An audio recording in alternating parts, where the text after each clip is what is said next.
ॐ कांसोऽस्मितां हिरण्यप्राकारा मार्द्रां ज्वलन्तीं तृप्तां तर्पयन्तीं पद्मे स्थितां पद्मवर्णां तामिहोपहवै श्रियम्। बोलिए श्री लक्ष्मी नारायण भगवान की जय।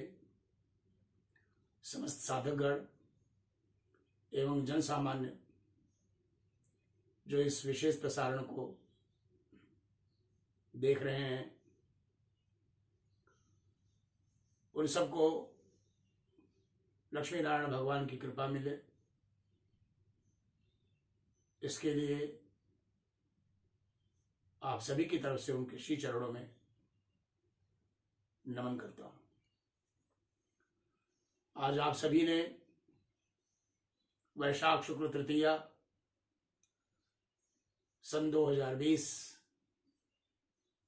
अक्षय तृतीया या आखा तीज का पूजन जो साधक है भगवती महालक्ष्मी का, जैसा दिशा निर्देशन दिया गया था उसके अनुसार आपने सभी पूजन किया होगा, पूरे परिवार के साथ में किया होगा।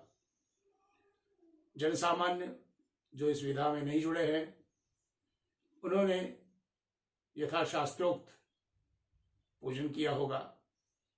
इसके लिए मैं आप सबको बहुत बहुत मंगल कामनाएं देता हूं।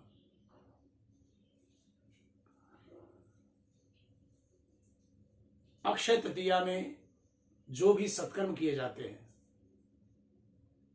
उससे वो अक्षय हो जाते हैं, उनका कभी नाश नहीं होता। वह जीवन में बहुत बड़ी गति देते हैं। हमारे यहां एक नीति का वचन है, येषाम न विद्या न तपो न दानम ज्ञानम न शीलम न गुणो न धर्म ते मर्त्य लोके भुवि भारभूता मनुष्य रूपेण मृगाश्चरन्ति। जिनके जीवन में न विद्या है, न तप है, न दान है, न ज्ञान है, न शील है, न गुण है, न धर्म है, ऐसे मनुष्य पृथ्वी पर भार स्वरूप है। मनुष्य के रूप में जरूर नजर आते हैं, वास्तव में वो पशुवत जीवन जी रहे हैं, क्योंकि पशु ये सब कार्य नहीं कर पाते। हम सब मनुष्य हैं और आज अक्षय तृतीया के पावन दिवस पर आप सब ने इन गुणों को बढ़ाया। मेरी मंगल कामना, ये सारे गुण आप सभी में मौजूद हैं और आपने इसको हर प्रकार से आज बड़ी तल्लीनता से बढ़ाया। आप सब भगवती की कृपा पा रहे हैं।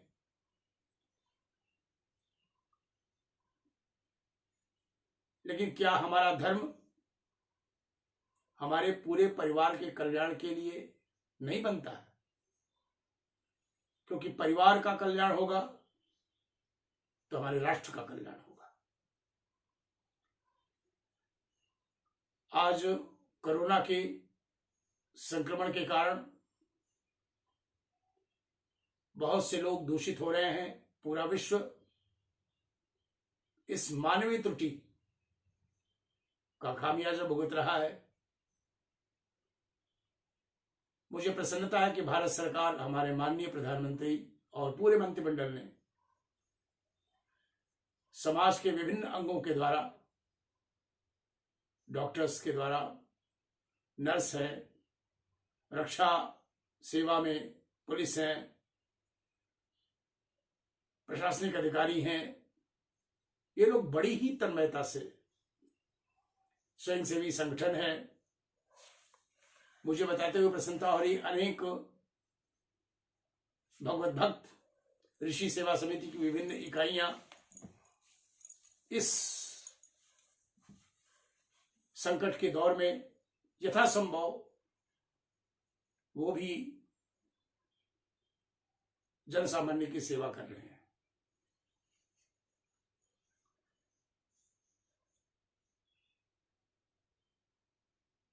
विकास का मतलब ये नहीं है कि केवल धन का विकास हो जाए, भौतिक संसाधनों का विकास हो जाए, सर्वांगीण विकास हो।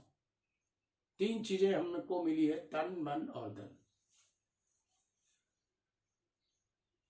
यह इस समय सभी पूरा परिवार प्रायः एकजुट होकर के घर में रह करके सुरक्षित भावना में जी रहे हैं और सभी सुखी रहे। मैं अगस्त 2019 से बताता आ रहा हूं कि 23 जनवरी 2020 से जो शनि की मकर संधि हुई है, या उस समय मैंने बताया था कि होगी। जिनमें शनि जो दूषण है उनके लिए गंभीर समय आएगा, शनि की मकर और कुंभ संधि। उसके लिए साधक जो मुझसे जुड़े हैं उनको दिशा निर्देशन दिया गया है।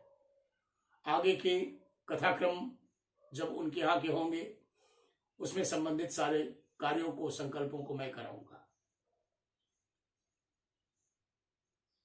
फिर भी यह समय किसी कारण से अगर हमें थोड़ा सा रुका हुआ मिल रहा है तो इसका पूरा पूरा लाभ लें सर्वांगीण कल्याण के लिए। तो आज से कुछ जीवनोपयोगी सूत्र जो ज्योतिष के संबंधित हैं, जो शायद हमको कहीं मिलेंगे नहीं, उसका अनुशीलन, अनुदर्शन, अनुमार्जन, अनुनिदेशन मैं आप सबको करना चाहता हूं। जो साधक है, बड़े से बड़े, वयोवृद्ध से लेकर के छोटे से छोटे बच्चे, मैं चाहता हूं इस सुख में सभी शामिल हों। क्योंकि अगर मन सुधरा तो सब सुधरा, मन बिगड़ा तो सब बिगड़ा। राक्षसों का, रावण का, कुंभकर्ण का मन बिगड़ गया था, जीवन बिगड़ गया।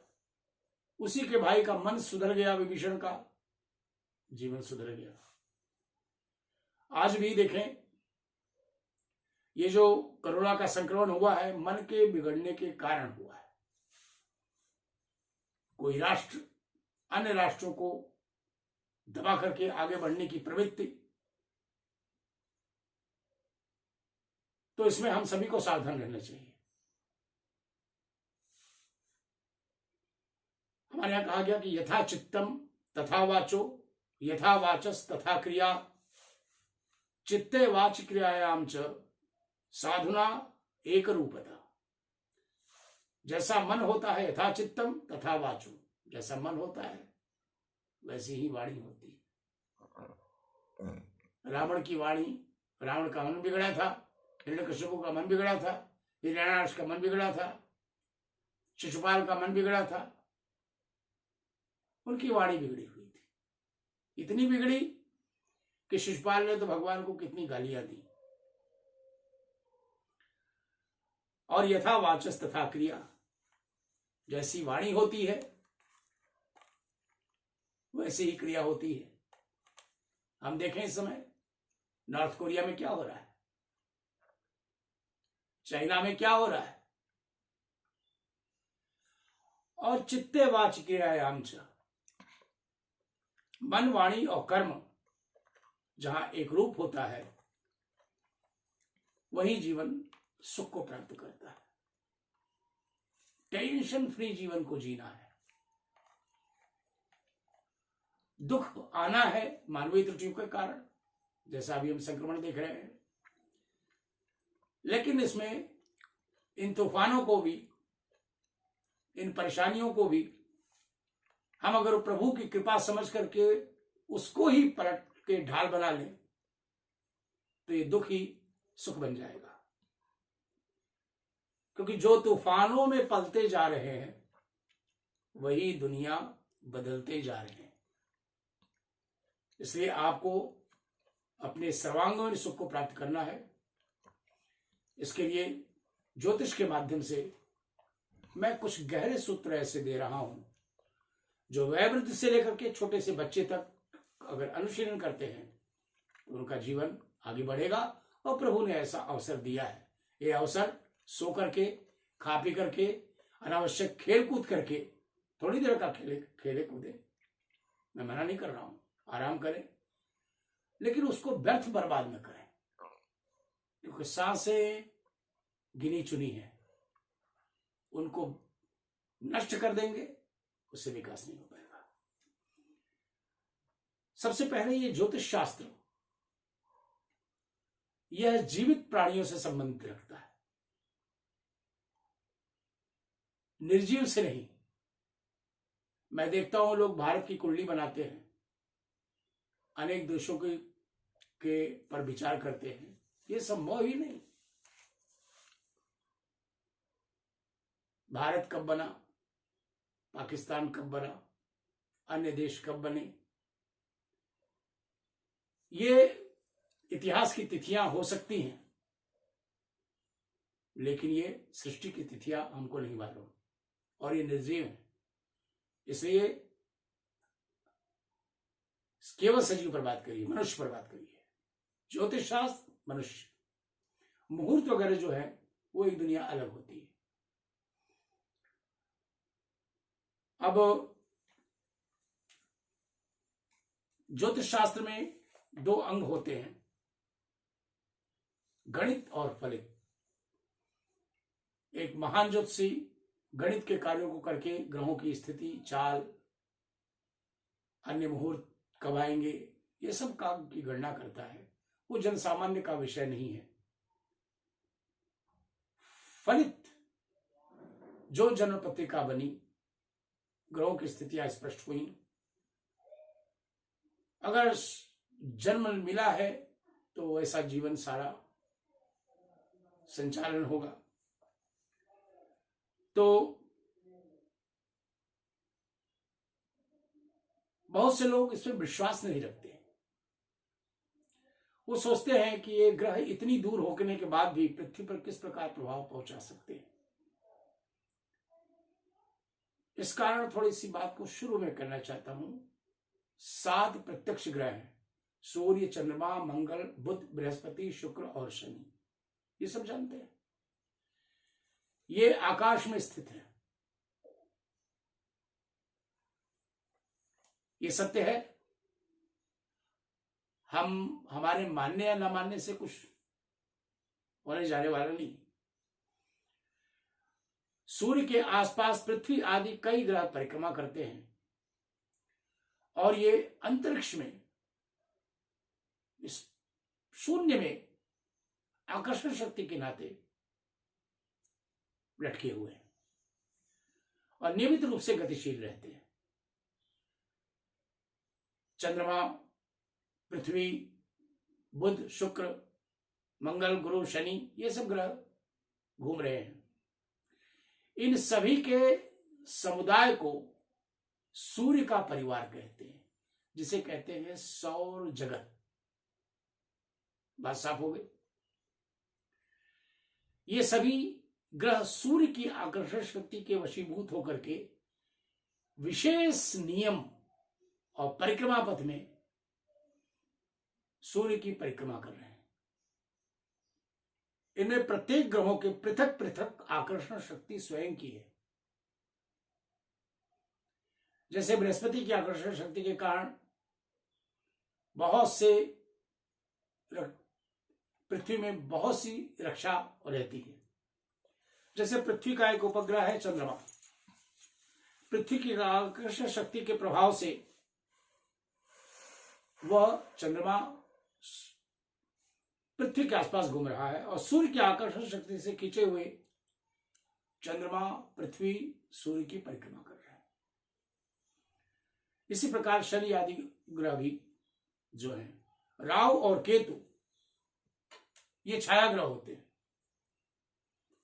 ये आकाश में स्थित नहीं है। कुल 7 प्रत्यक्ष ग्रह और 2 अप्रत्यक्ष राहु केतु, कुल 9 ग्रह होते हैं। ये धर्म का विषय ही नहीं है, ये सत्य है।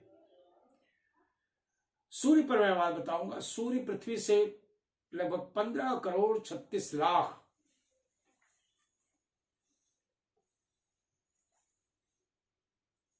किलोमीटर दूर है।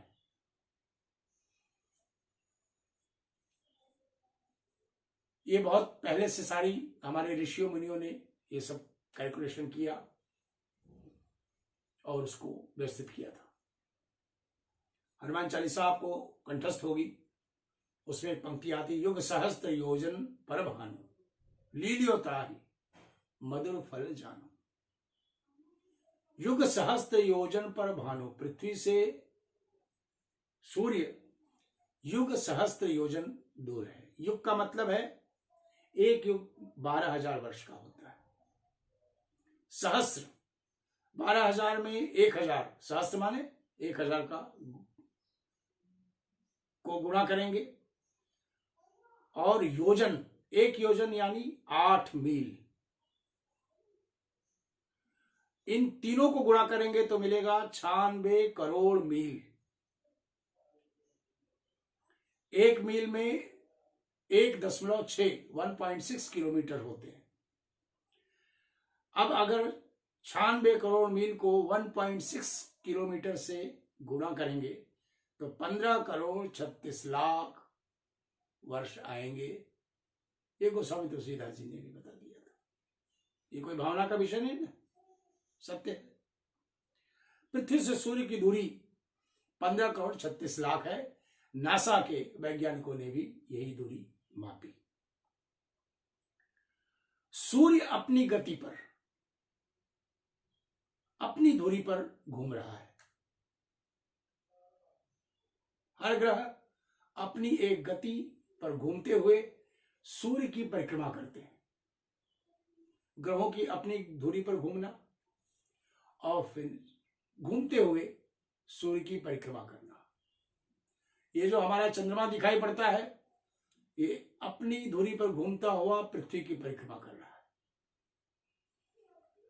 सूर्य की गति आपको जान के आश्चर्य होगा। अभी के वैज्ञानिक भी शायद इस बात को पाए होंगे। सूर्य अपनी गति पर करीब 210 किलोमीटर प्रति सेकंड की गति से घूम रहा है। 210 किलोमीटर प्रति सेकंड। इस प्रकार से 7,56,000 किलोमीटर प्रति घंटे की गति से सूर्य अपने परिधि पे घूम रहा है। कितना? 7,56,000 किलोमीटर। कितनी तेज गति है? क्या हमारा कोई विमान, रॉकेट इतनी तेज गति से अभी तक जा सकता है? आगे जाके वैज्ञानिक यही पाएंगे। इसलिए पृथ्वी से 15 करोड़ 36 लाख किलोमीटर दूर होने के बाद भी पृथ्वी पर सूर्य की आकर्षण शक्ति का प्रभाव पड़ता है। सूर्य की रश्मियां लगभग 8 मिनट समय लगता है पृथ्वी पर पहुंचने के लिए, किरणें। तो जब आकर्षण शक्ति का प्रभाव इतनी तेजी से रहता है तो पृथ्वी पर रहने वाले जड़ चैतन्य, पशु, पक्षी, मनुष्य क्या सूर्य के प्रभाव से प्रभावित होने से बच सकते हैं क्या? केवल हम फायदा उठाना जानते हैं, जहां मिले फायदा उठाएं। लेकिन वो फायदे के पीछे जरा वैज्ञानिक रहस्य क्या रहा है, इसको जानिए। सोलर एनर्जी, सूर्य की रश्मियों के द्वारा कितनी सोलर एनर्जी पर काम हो रहा है। भारत सरकार भी बड़ी तेजी से काम कर रही है। सोलर एनर्जी को पा करके कितने कितने हमारे उपकरणों का, विद्युत उपकरणों को एनर्जी मिल रही है।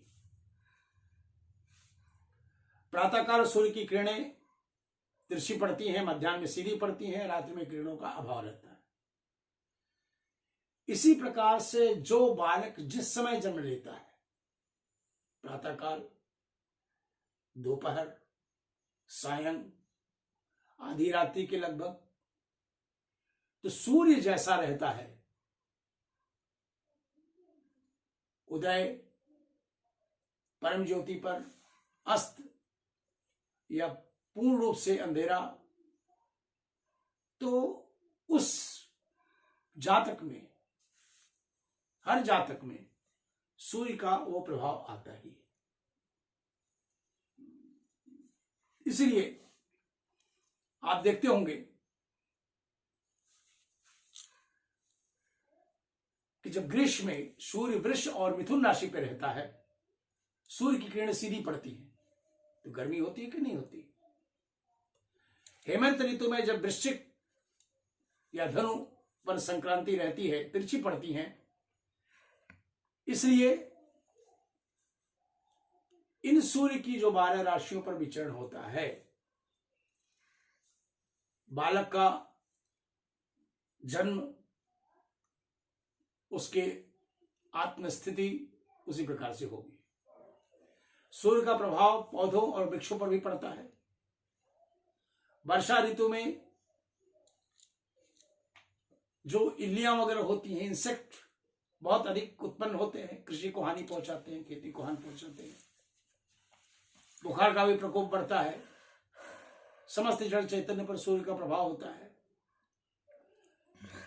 सब ग्रहों में सूर्य सबसे बड़ा बलवान कहा गया है, इसलिए इस भचक्र का, इन नवग्रहों का राजा सूर्य कहा गया है।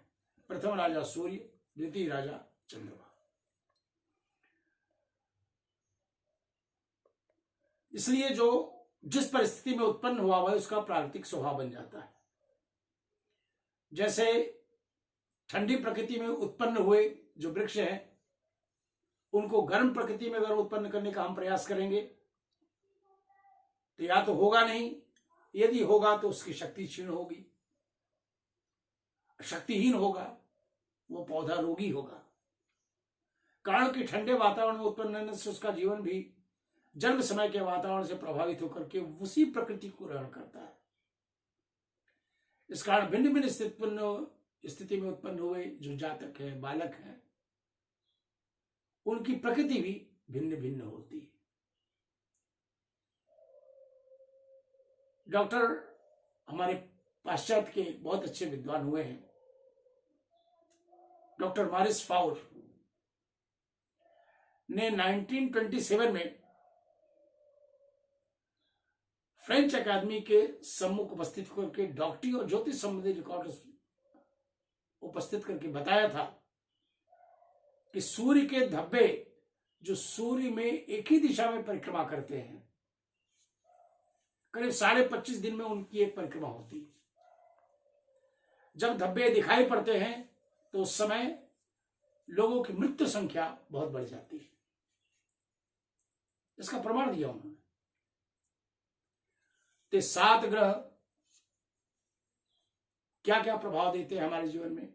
आत्मा रवि, शीत करस्तु चेतः, सत्वम धराजः, शशिजोथ वाणी, ज्ञानम सुखम, चेन्द्र गुरुर्मदश्च, शुक्र शनि, काल नरस्य दुखम।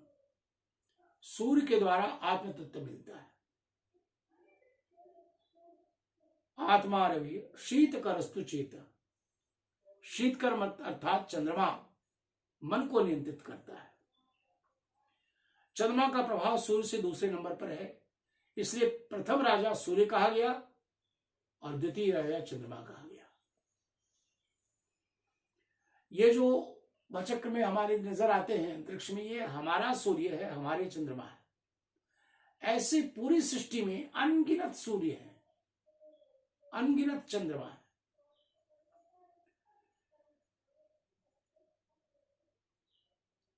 यह करीब करीब पृथ्वी से 2,52,948 मील दूर है। उसको आप किलोमीटर में गणना कर सकते हैं। यह पृथ्वी के सब ग्रहों से सबसे समीप होने के कारण सबसे अधिक प्रभावित करता है। चंद्रमा की आकर्षण शक्ति पृथ्वी पर पड़ती है, जिससे जड़ चैतन्य सभी प्रभावित होते हैं। और ये देखा जाता है कि जब पूर्णिमा होती है तो समुद्र की, जिस समय चंद्रमा पृथ्वी के सबसे करीब होता है, समुद्र में ज्वार भाटा आते हैं कि नहीं आते? तो वो ज्वार भाटा जब निर्जीव जल को भी आंदोलित कर देते हैं, तो क्या सजीव मनुष्य आंदोलित नहीं होता होगा? इसलिए मनुष्य के मन पर इसका सबसे बड़ा प्रभाव पड़ता है। चंद्रमा जैसा होगा, मन वैसा होगा। इसलिए बालक, बेटे बेटी को जन्म देने के पहले माता पिता को सावधानी देनी चाहिए कि यथासंभव 7 प्रत्यक्ष ग्रहों की स्थितियां शुद्ध रहें।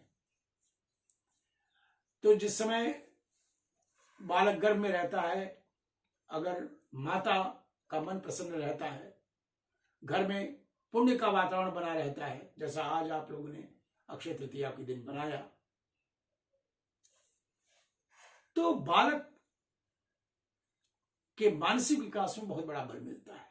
जो जन्म ले चुके हैं, 2 वर्ष, 4 वर्ष, 6 वर्ष आपके साथ बैठे हुए हैं, मैंने कहा आज सबने आपने पूजन किया होगा अक्षय तृतीया का, तो आप देखे होंगे जब बच्चे पूजन किए, भाव से पूजन करेंगे तो मन प्रसन्न होगा। आपने देखा कि कोई पूजन करने के बाद मन दूषित हुआ? जो सुप्त मन है, नकारात्मक वृत्तियों को लिया हुआ मन है, वह भी जागृत होता है। क्यों? पुण्य कर्म करने से, सत्कर्म करने से। इसलिए चंद्रमा के घटाव बढ़ाव के साथ में मनुष्य के मन पर प्रभाव पड़ता है। इसी कारण से पागलपन को चंद्रमा के नाम से ही लियोन्सी कहा गया। आइजक न्यूटन, जिसने गुरुत्वाकर्षण शक्ति के विषय में बताया, सर आइजक न्यूटन ने यह बताया कि पागलपन चंद्रमा से संबंधित है और मानसिक दिशाओं का चंद्रमा पर बहुत अधिक प्रभाव पड़ता है। केवल जीवों पर ही नहीं, वनस्पतियों पर भी प्रभाव पड़ता है। जो भी जंगल में बांस आदि हैं, अगर शुक्ल पक्ष में जिसमें चंद्रमा दिखाई पड़ता है, उस समय काट दिए जाते हैं तो शीघ्र घुन जाते हैं। घुनते हैं कि नहीं घुनते?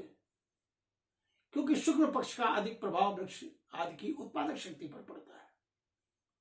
इससे उनमें कीड़े शीघ्र उत्पन्न हो जाते हैं। अभी ब्रिटिश कॉलोनियल ने के विशेषज्ञों ने यह खोज कर बताया कि जो मछली पालन होते हैं बड़े बड़े व्यावसायिक स्तर पर समुद्रों में, पूर्णिमा के समय मछलियां अधिक पकड़ी जाती हैं और जिस समय अमावस्या होती है उस समय मछलियां बहुत कम पकड़ी जाती हैं।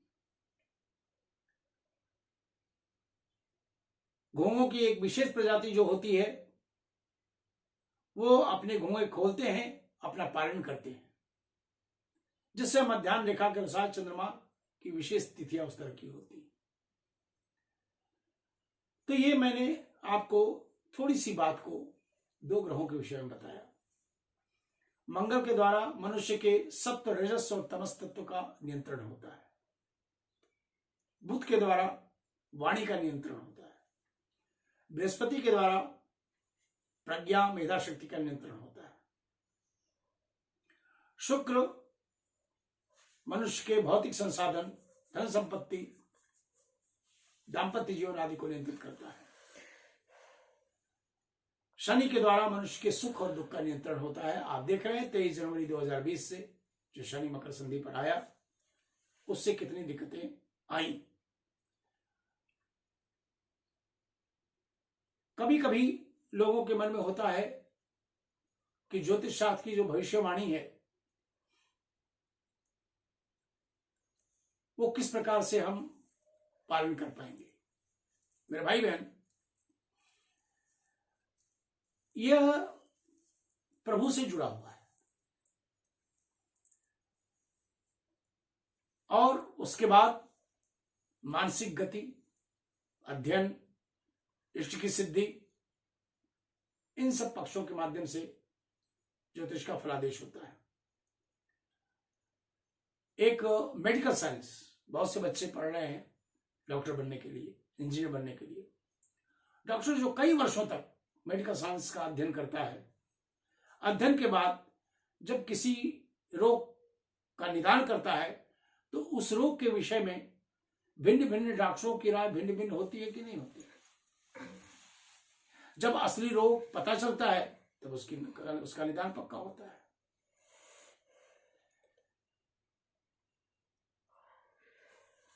हेल्थ फॉर ऑल एक मासिक पत्रिका प्रकाशित होती थी, जो स्टैनली लीक इंग्लैंड के प्रमुख प्राकृतिक चिकित्सक थे। उन्होंने लिखा कि औसत दर्जे के चिकित्सकों का करीब करीब 80% निदान गलत होता है। अब मैं मेडिकल साइंस की बात कर रहा हूं।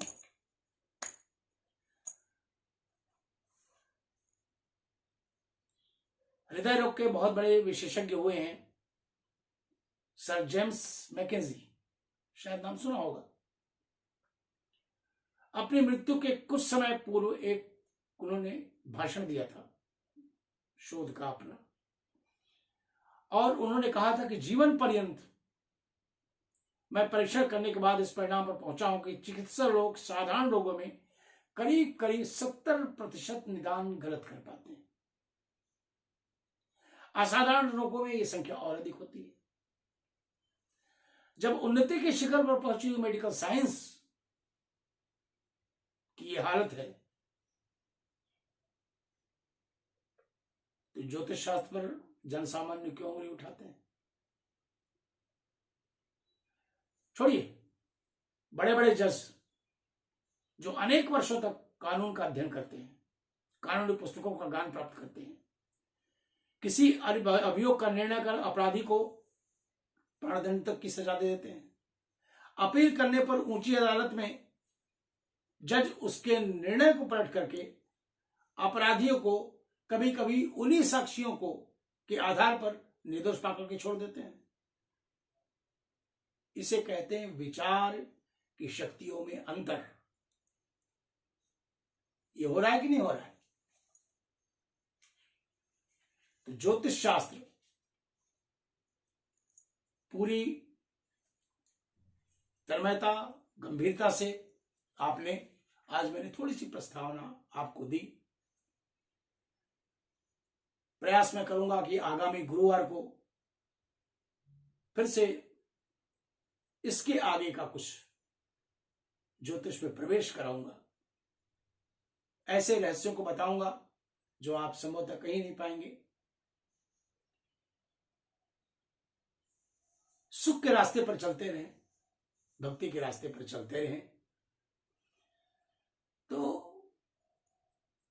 आप निश्चित रूप में सफलता को प्राप्त करेंगे। रुके नहीं, ये समय रुकने का नहीं है, विचारों को प्राप्त करने का है, ज्ञान को प्राप्त करने का है। हमारे मनुष्य विद्वानों ने जो ज्ञान दिया, पूरे दुनिया के लोग आश्चर्यचकित हैं।